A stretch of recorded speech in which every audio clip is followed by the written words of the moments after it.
bonsoir et bienvenue à cette émission d'Info 9. Comme à chaque année, décembre apporte son lot de parties. Il reste un fait cependant, et on n'y échappe pas, la route fait trop souvent d'accidents majeurs, voire même mortels. Alors, pour nous donner quelques conseils durant cette période, je reçois à la Sûreté du Québec l'agente des communications à la Sûreté du Québec, du détachement Abitibi-Témiscamingue, Mme Marie-Josée Ouellette. Marie-Josée, bonsoir. Bonsoir. Merci d'avoir accepté notre invitation, c'est très gentil. On parle de party des fêtes... Conduite routière. Bon, conduite routière, là, est-ce qu'on peut dire qu'à l'aube des parties, là, ça s'en vient, là, on arrive au début décembre, là. Qu'est-ce que vous auriez à dire aux conducteurs, là, parce qu'on sait qu'il va y avoir des parties et tout ça, qu'est-ce que vous auriez à dire à ces personnes-là s'ils prennent le volant? Bien, c'est sûr que si on consomme de la boisson, on conseille de ne pas prendre le volant. Ça, c'est le premier conseil qu'on peut donner. Par contre, quand on a des fêtes de planifier, il y a toujours un moyen de s'organiser autrement d'avance. Planifier un chauffeur désigné, de prévoir peut-être prendre un service de raccompagnement tel que Nez Rouge. On peut aussi prendre un taxi, demander à un taxi deux têtes qu'on appelle pour que notre véhicule nous suive. C'est toujours une possibilité.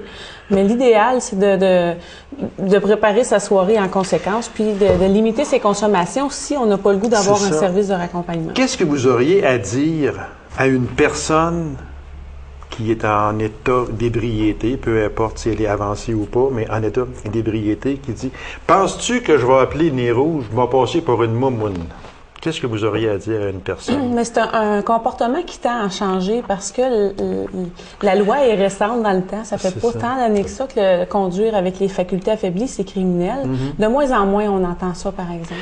Parce que le nombre de raccompagnements par Nez Rouge, parce qu'on a les stats qui sortent à chaque année, ça va en augmentant. Alors, ça veut dire que les gens sont soit conscients, soit peureux, tant mieux si ils sont peureux à ce moment-là. Alors, ça veut dire que le message commence à passer. Vous autres, à la Sûreté du Québec, est-ce que vous vous apercevez que le message passe bien?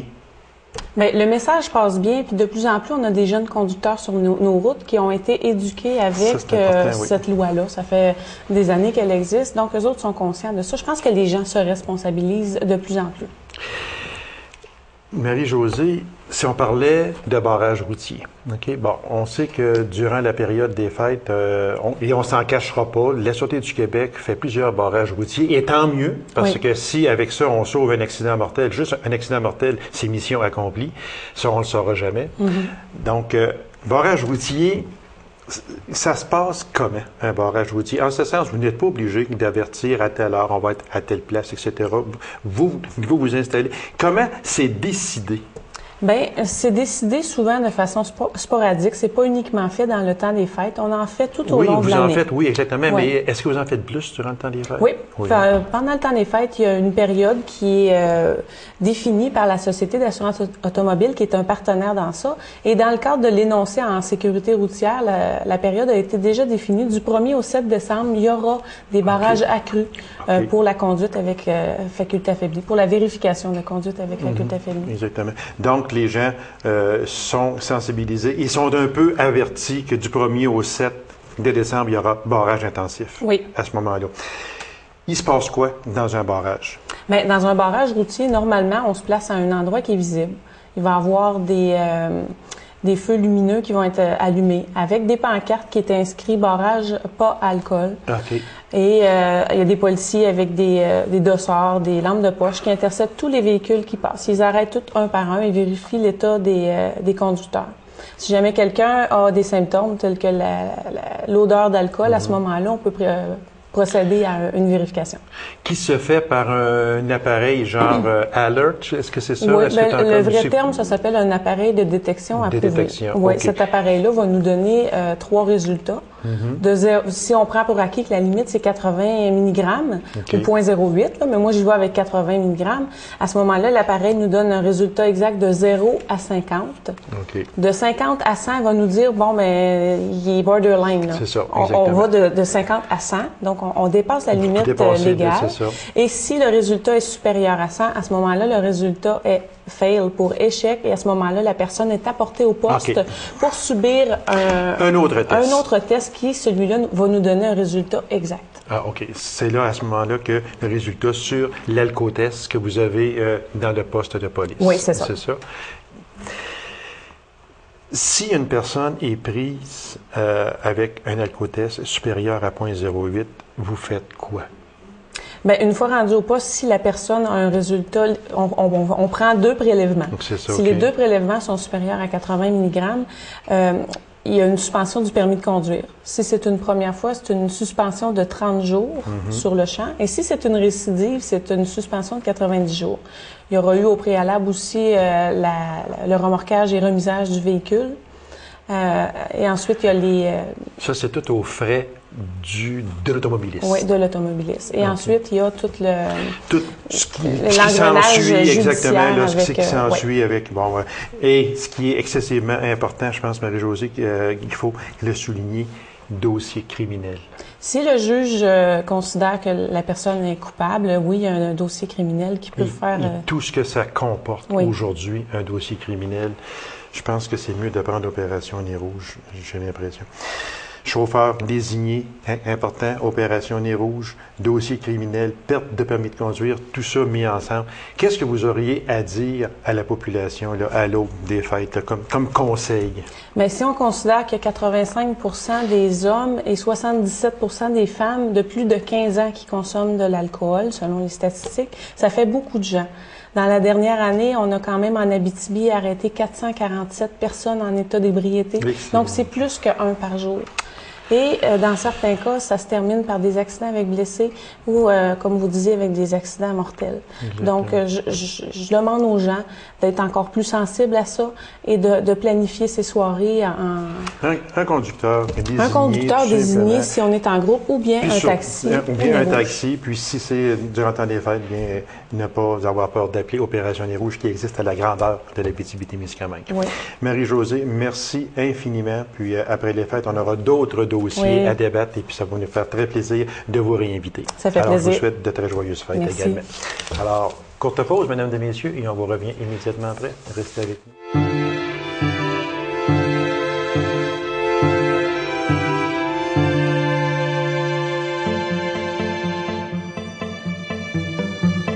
Le 8 décembre, jour d'élection générale, j'exprime ce que je suis, ce que je pense, ce que je veux.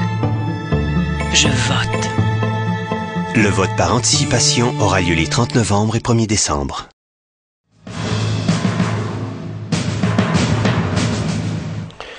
Qui de mieux placé pour nous parler de chasse au gros gibier et des statistiques de la saison 2008 que le biologiste grande faune du ministère des Ressources naturelles et de la faune du Québec, M. Marcel Paré.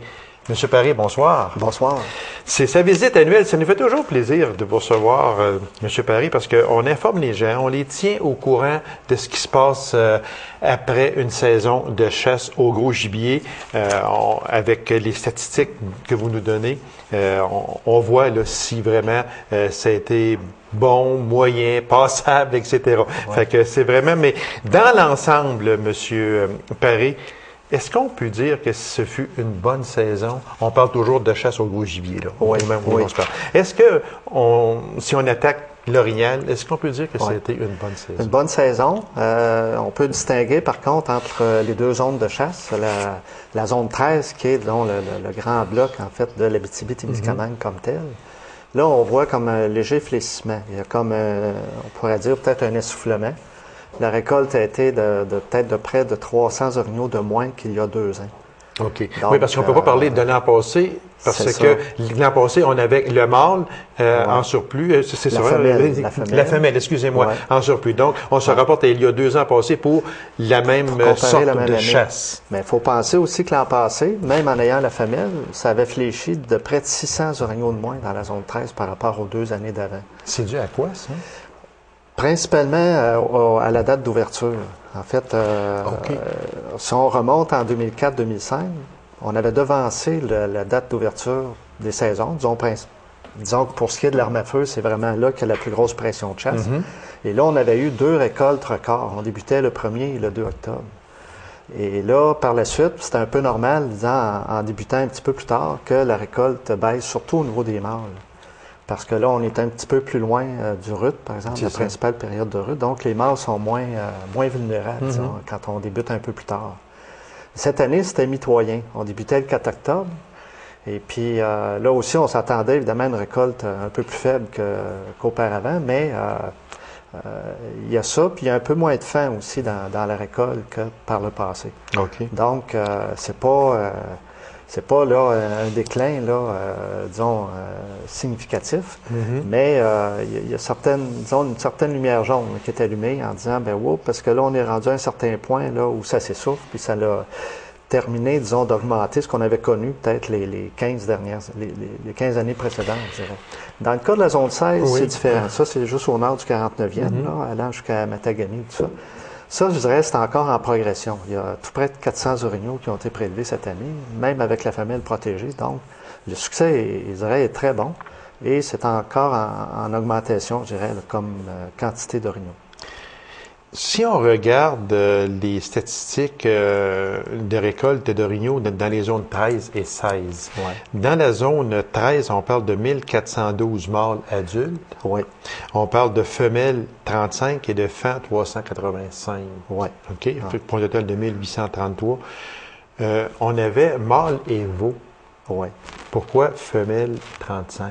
Oui, parce que durant la période exclusive à l'arc, il est possible dans la zone 13 et 16 de prélever la femelle aussi. Parce que l'impact est minime sur la population, en tout très peu. Comme c'est tellement, je dirais, plus difficile là, de les tirer à l'arc, c'est pour ça qu'on a cette particularité-là, disons, en région, d'avoir cette possibilité-là.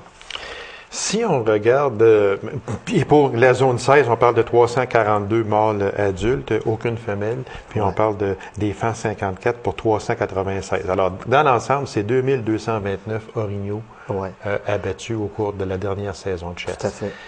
Est-ce que 2229 orignaux, c'est dans vos statistiques? Est-ce que c'est pour vous autres, c'est normal ou bien non, c'est très bas?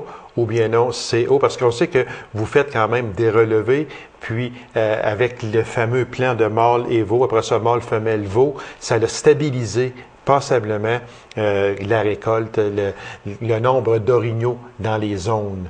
Est-ce que pour cette année, vous êtes satisfait de ça? C'est dans le sens que je mentionnais tantôt. Il semble qu'il y a comme un certain fléchissement. Dans le cas de la zone 13, il y a comme un ralentissement, disons, dans la progression par rapport à ce que nous avions connu, là, comme je mentionnais, là, depuis 1994. On avait vu une augmentation assez graduelle d'année en année. Donc, c'est pas, je dirais, catastrophique, là. C'est juste qu'il faut être vigilant.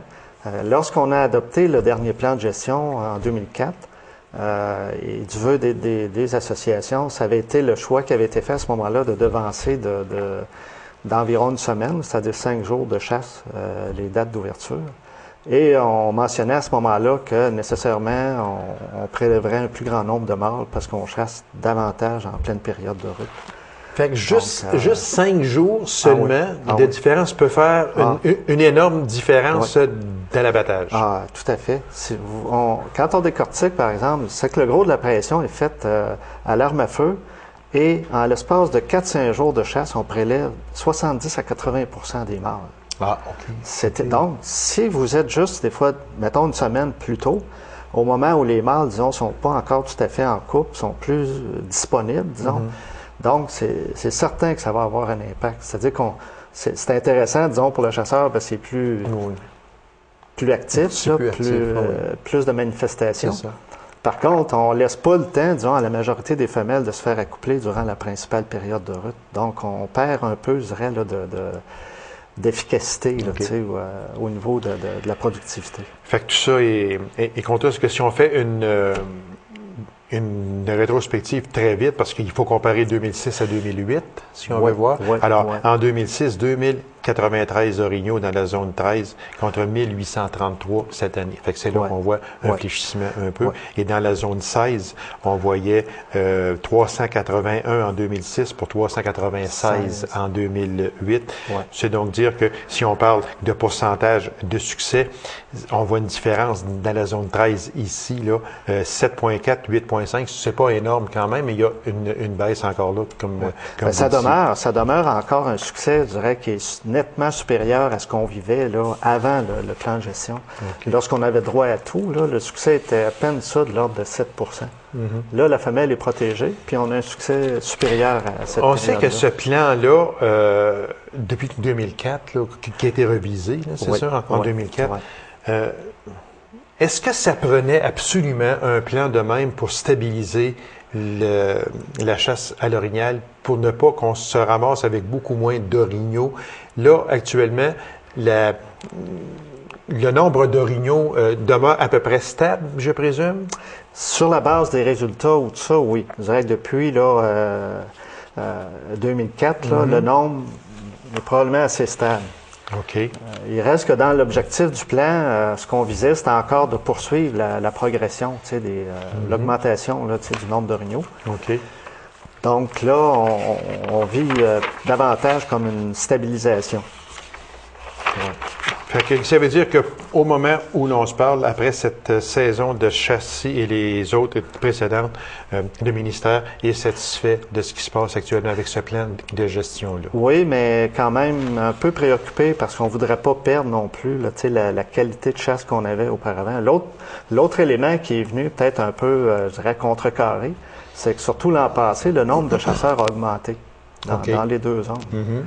Donc ça, c'était un peu moins prévisible. Tant mieux, si l'activité intéresse et qu'il y a des recrues ou des nouveaux adeptes et tout ça, tant mieux.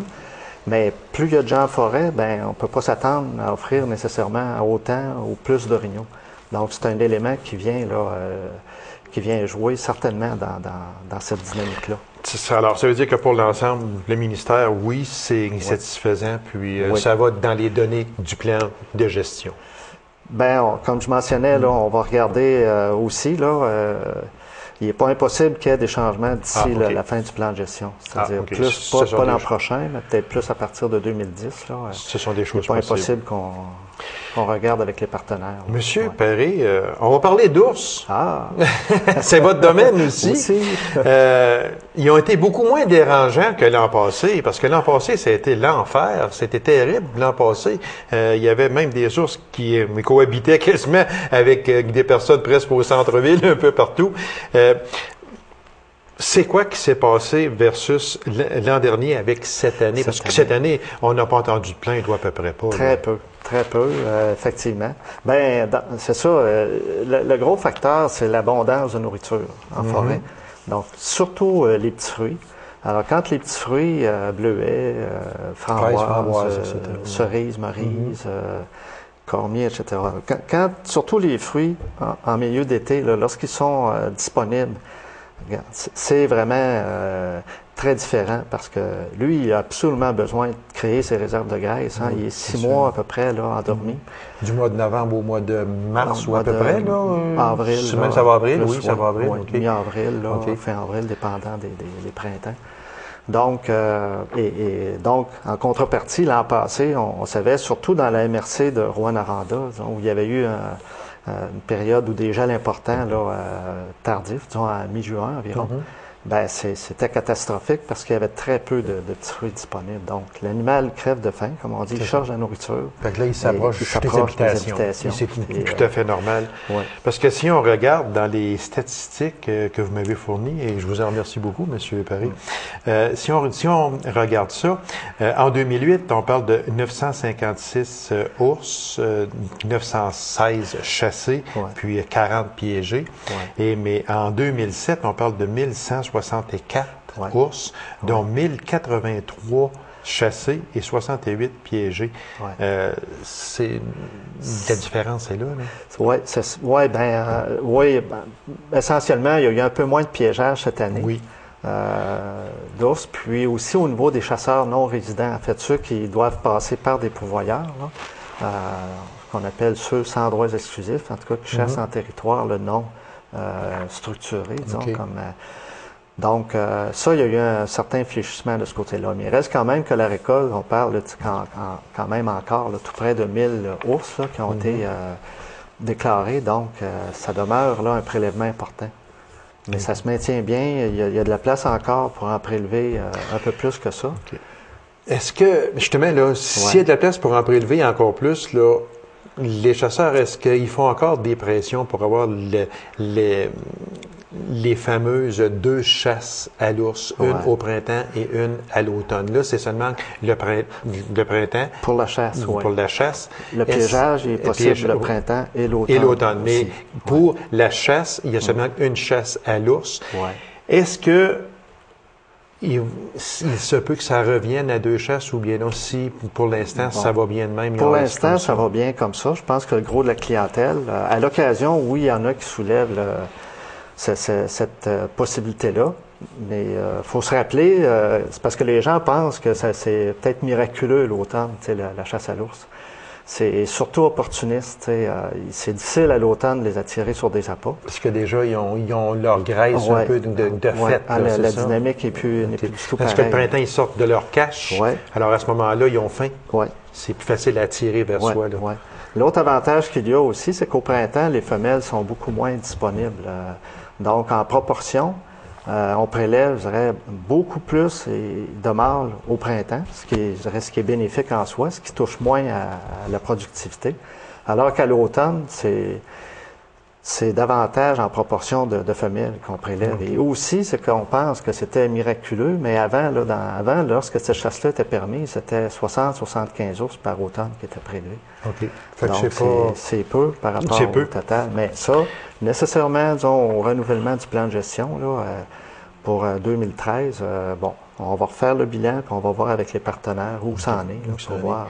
L'inconvénient souvent qui arrive, c'est que je pense, c'est à l'automne, par exemple, c'est qu'il y a beaucoup de gaspillage qui se fait. Les gens qui vont abattre inutilement ces bêtes-là, sous peur de différentes choses. Là. Et ça, malheureusement, il y a un gaspillage honteux qui se fait de ce côté-là. C'est donc dire que tout porte sur les petits fruits, si on peut s'expliquer ainsi, pour que cette année, il y en a eu beaucoup, donc à peu près personne n'a été dérangé comparativement à 2007 où ils venaient veiller avec nous autres dans nos salons quasiment.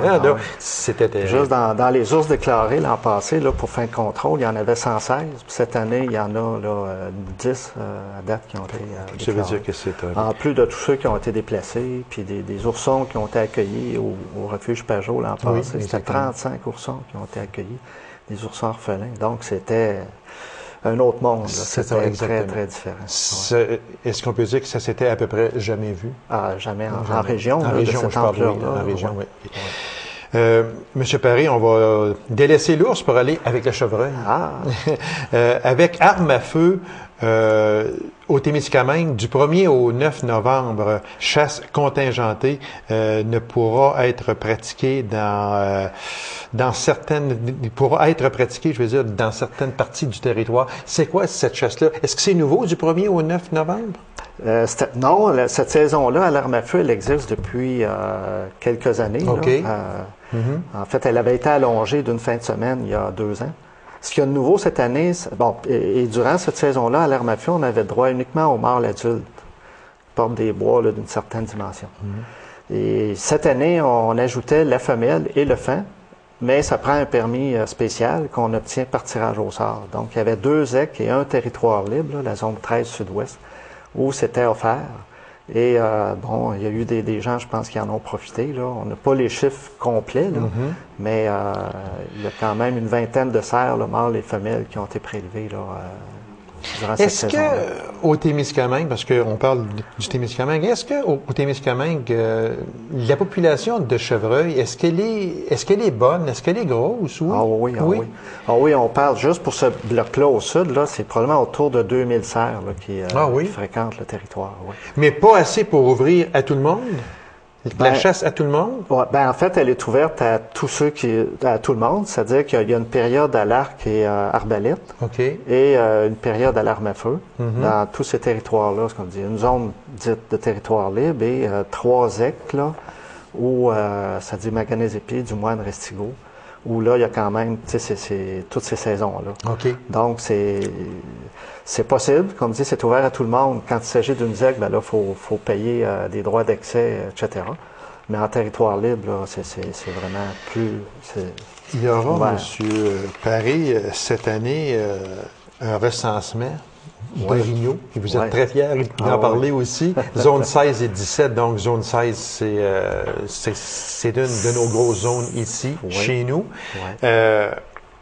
Expliquez-moi une chose. D'abord, ça fait combien de temps qu'il n'y a pas eu de recensement? Dans la zone 16, c'est depuis 2001. Donc, ça fait 7 ans. Ça fait 7 ans. Oui, janvier 2001 qu'on avait pu le réaliser. Et là, on nous a confirmé récemment là, qu'on pouvait aller de l'avant dans ce plan-là. On essaie, c'est ça, environ 7-8 ans, là, de couvrir chacune des zones de chasse importantes. Là, expliquez-moi une chose. Comment ça se passe? Parce que moi, il ne reste pas longtemps. Ça se passe comment? OK. Tu sais, là, à partir d'aujourd'hui, là, on est au mois de novembre, là. Ouais. C'est quoi la première étape et ainsi de suite? Là, c'est de déterminer, en fait, les territoires qu'on va couvrir. Il s'agit de stratifier, de choisir un certain nombre de parcelles d'inventaire. Donc, on survole des parcelles de 60 km². Donc, ça prend environ 1 heure à survoler dans un premier temps en avion. Il s'agit de cartographier les réseaux de pistes d'orignal là-dedans. OK. Puis ensuite, le lendemain, il y a une équipe en hélicoptère qui va classer, compter, puis d'identifier mâle, femelle, fin dans une parcelle sur 3, disons, dans l'ensemble du bloc. Donc, c'est des travaux, je dirais, d'envergure parce que ça prend beaucoup de gens. Des gens du ministère, ça prend avion, hélicoptère. Donc, pendant 3, 4, 5 semaines, dépendant de la météo, de la mi-janvier jusqu'à la mi-février, là, ça va rouler, là, comme dit. Là, vous faites ça durant l'hiver? Ah oui, absolument, parce qu'il faut voir les pistes sur la neige, il faut voir les animaux comme il faut. Donc, c'est vraiment en hiver qu'il faut procéder. Puis, avant que la neige soit, mettons, plus abondante ou que les orignaux, rendus vers la 20 février, sont plus confinés dans des secteurs de résineux plus denses. Donc là, ils sont plus difficiles à voir. Ils se déplacent moins. On risque plus d'en manquer. Donc, et l'objectif, c'est vraiment ça, c'est d'arriver à estimer combien il y a d'orignaux par zone de chasse, combien il y a de mâles, de femelles et de fans. Ça prend combien de personnes pour faire ça, disons? Si on prend juste la zone 16, là, disons qu'il faut couvrir au moins 60 parcelles, c'est 12 personnes pendant 3 à 4 semaines. Est-ce que vous faites partie de ce groupe-là? Oui. Vous avez l'air tout content de ça, parce que réellement, ça doit être vraiment extraordinaire. C'est extraordinaire, c'est sûr que c'est exigeant, c'est beaucoup d'heures d'observation, tout ça.